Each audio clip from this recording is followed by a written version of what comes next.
السلام علیکم۔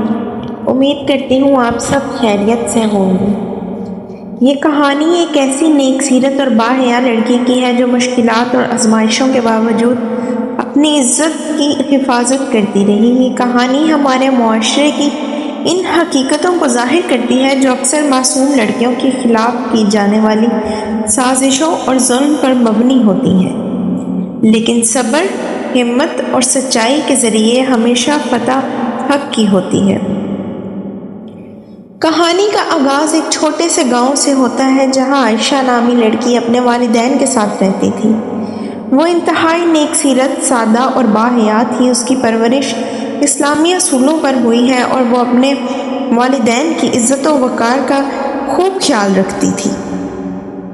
اس کے والد ایک دیانتدار کسان ہیں جو اپنے اصولوں پر کام کرنے کی کوشش کرتے رہے۔ عائشہ کے گاؤں میں ریحان نامی ایک نوجوان رہتا ہے جو ایک امیر زمیندار کا بیٹا ہے۔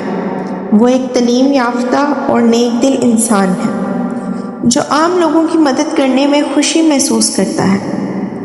جب وہ پہلی بار عائشہ کو مدرسے میں بچوں کو پڑھاتے ہوئے دیکھتا ہے تو اس کی سادگی اور شرافت سے متاثر ہو جاتا ہے۔ ریحان آہستہ آہستہ عائشہ کی محبت میں گرفتار ہو جاتا ہے اور اپنی ماں سے اس کا ذکر کرتا ہے۔ اس کی ماں تو راضی ہو جاتی ہے لیکن اس کا باپ حاجی دین محمد جو بہت سخت طبیعت کا آدمی ہے اس رشتے سے انکار کر دیتا ہے۔ وہ نہیں چاہتا کہ اس کا بیٹا ایک غریب کسان کی بیٹی سے شادی کرے۔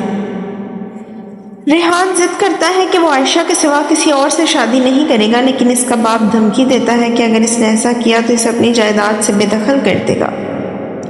گاؤں میں ایک اور شخص کامران بھی رہتا ہے جو انتہائی بد کردار اور عیاش نوجوان ہے۔ وہ امیر گھرانے سے تعلق رکھتا ہے اور لڑکیوں کو ورگلانے اور ان کی عزت خراب کرنے میں مہارت رکھتا ہے۔ وہ پہلے بھی کئی لڑکیوں کی زندگیاں برباد کر چکا ہے مگر اپنے باپ کی دولت کی وجہ سے ہمیشہ قانون سے بچ جاتا ہے۔ کامران عائشہ کی خوبصورتی اور شرافت سے متاثر ہو کر اس پر نظر رکھنے لگتا ہے۔ وہ کئی بار کوشش کرتا ہے کہ کسی بہانے سے عائشہ کو ورگلائے لیکن ہر بار عائشہ اپنی عزت کی حفاظت کرتے ہوئے اسے ٹھکرا دیتی ہے۔ یہ دیکھ کر کامران کو شدید غصہ آتا ہے اور وہ سوچتا ہے کہ اگر عائشہ اس کی نہ ہوئی تو وہ اسے بدنام کر کے معاشرے میں اس کا جینا حرام کر دے گا۔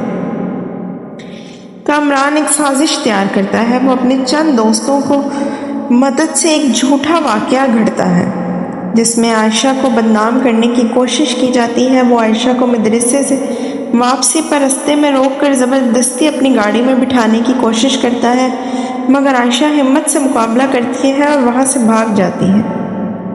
اگلے دن گاؤں میں افواہیں پھیل جاتی ہیں کہ عائشہ کو کامران کے ساتھ دیکھا گیا۔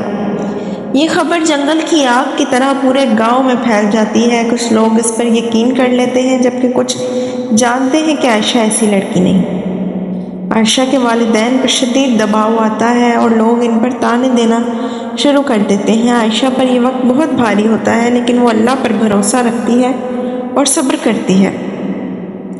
ریحان کو جب اس سازش کا علم ہوتا ہے تو وہ کامران کے خلاف کھڑا ہو جاتا ہے۔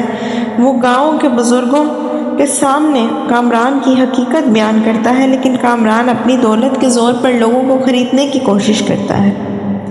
ریحان اور اس کے کچھ دوست ایک منصوبہ بناتے ہیں اور کامران کے ایک قریبی ساتھی کو رشوت دے کر سچ اگلوانے میں کامیاب ہو جاتے ہیں۔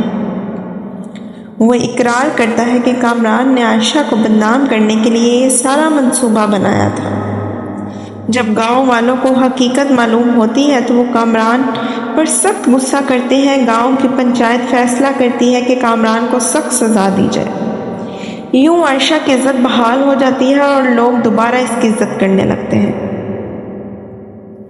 ریحان کے والد حاجی دین محمد کو جب سچ کا علم ہوتا ہے تو انہیں اپنی غلطی کا احساس ہوتا ہے۔